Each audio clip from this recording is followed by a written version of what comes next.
Hi everyone, it's Alice, and today we are just gonna talk about some weird books. Today's list of books is not gonna be for everyone because not everyone likes weird books, and even for me, I only like certain kinds of weird books, and I can't always tell like what kind of weirdness works for me or why. It's hard to predict which ones I'm going to like, so a lot of me finding these books is just trial and error.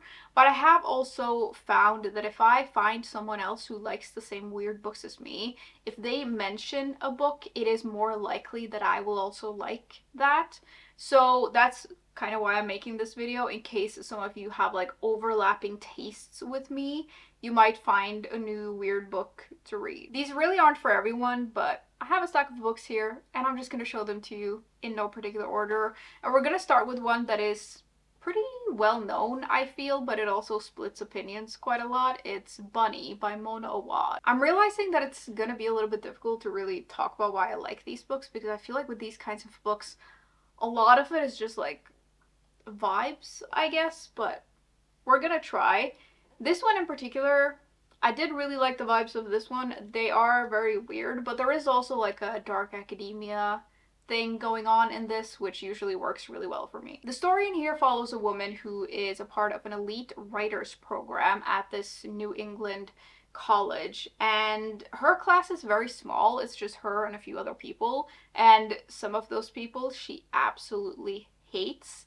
There are these girls in her class who are super close and they're best friends, and they all call each other Bunny, and they're very strange, and the main character just does not like them. But then one day she's invited to one of their like strange events, I guess you could call it, and she finds herself plunged into a very weird world. This is a pretty surreal book, but it's also dark and it has some horror elements to it.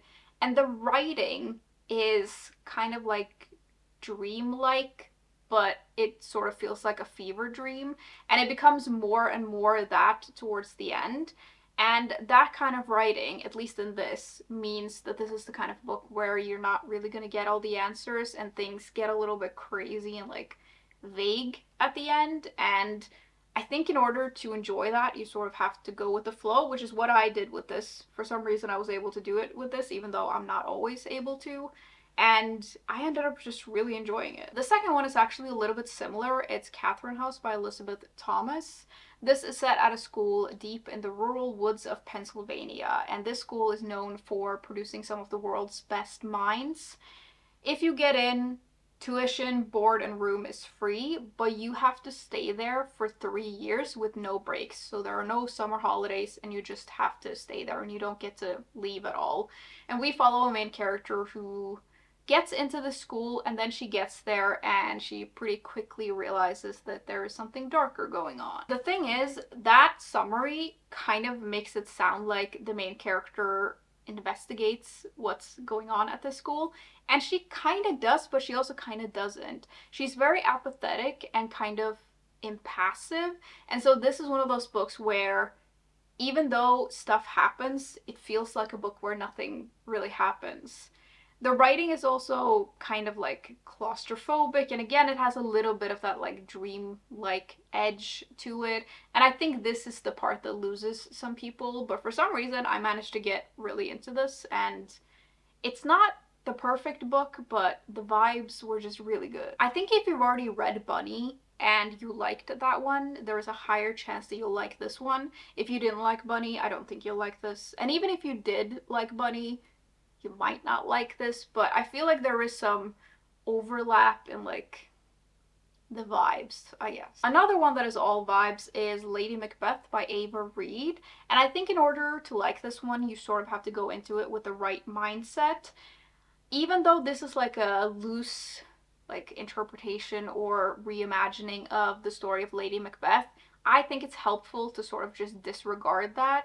And if you see like a connection to the story when you're reading, you just appreciate it and move on.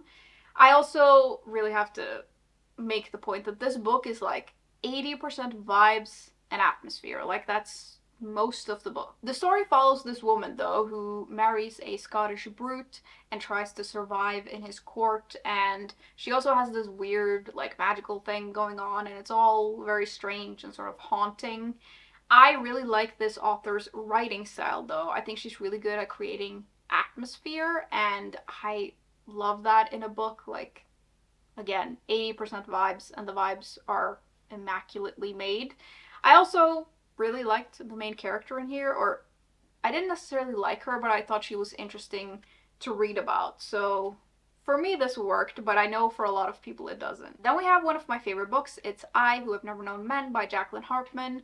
And even though this is a weird one, this is one of the ones that I feel like might be the most widely like appealing to a broader audience because it's weird, but it's not too weird.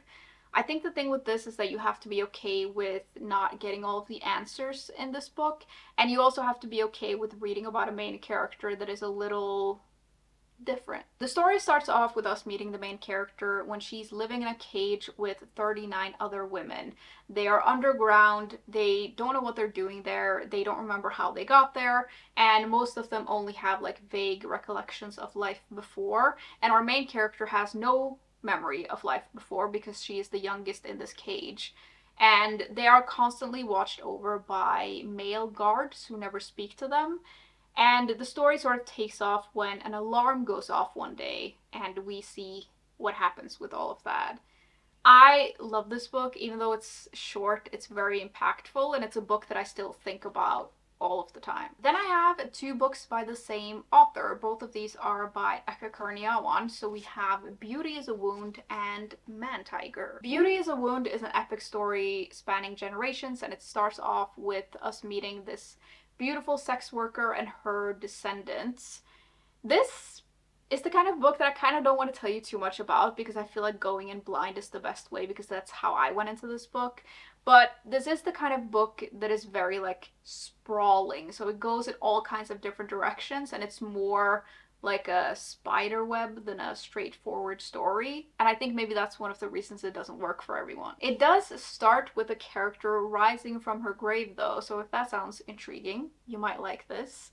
It is the kind of book that blends historical events with supernatural elements, and I really liked the writing in here. It's the kind of writing that's full of feeling, but like all kinds of feelings, both good and bad.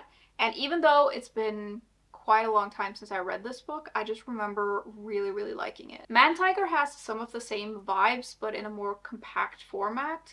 This is set in a small Indonesian village, and we meet two interlinked families and this young man who is very ordinary except for the fact that he has a supernatural white tiger living inside of him. I really liked this one as well. It's not as sprawling as Beauty is a Wound, but it's really good. Moving on to some science fiction, we have Dawn by Octavia E. Butler, which is the first book in a trilogy. And if you saw my review for this book, you might know that I found this to be almost unbearably creepy. Like, this book honestly kind of freaked me out, but I also couldn't stop reading it. And even though it is technically like a pretty straightforward story, I would say that the aliens in here trying to mate with the humans is pretty freaking weird. The story follows this woman who wakes up on a spaceship and finds that she and a bunch of other people have been saved from Earth, which was being consumed by an atomic fire, and they've been saved by these aliens who have taken them in and kept them asleep while they've been fixing Earth.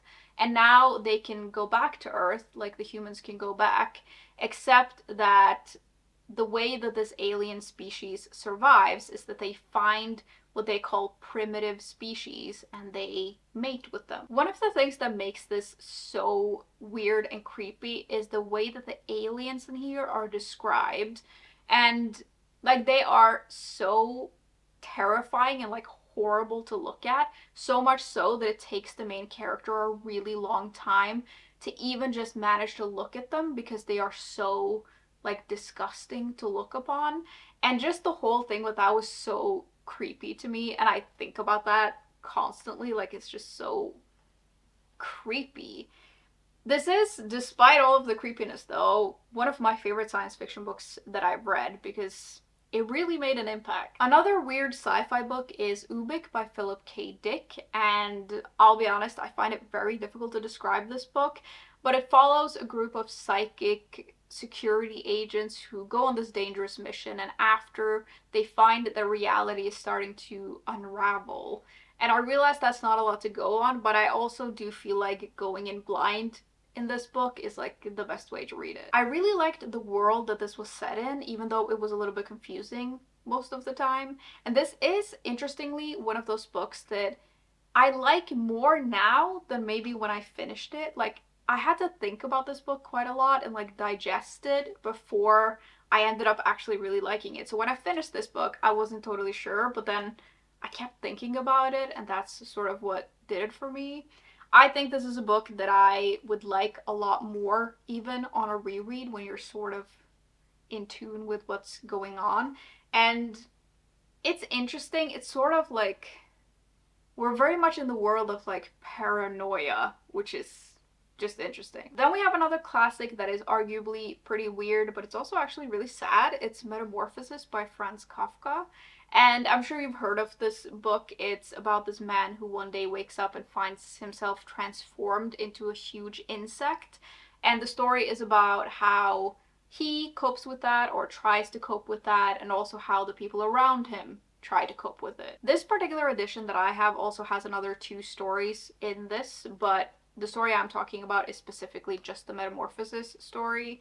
And this is like, I thought it was a very interesting read. I don't know if I really knew what to expect when I went into this. I had an expectation because I'd heard about the story, but it both was and wasn't what I expected. Obviously, reading about a man turned into a huge insect is like very strange, and it's a little funny sometimes, but it's also very, very sad, which is the part that surprised me the most. Like, it is a very sad story.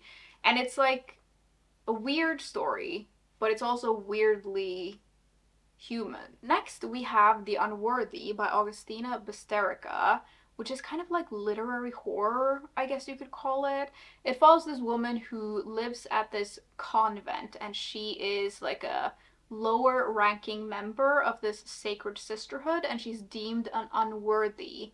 And this convent is like, this is set in a world where most of the world is plagued by catastrophes. So even though life in this convent is not always great and sometimes cruel, at least it is kind of safe.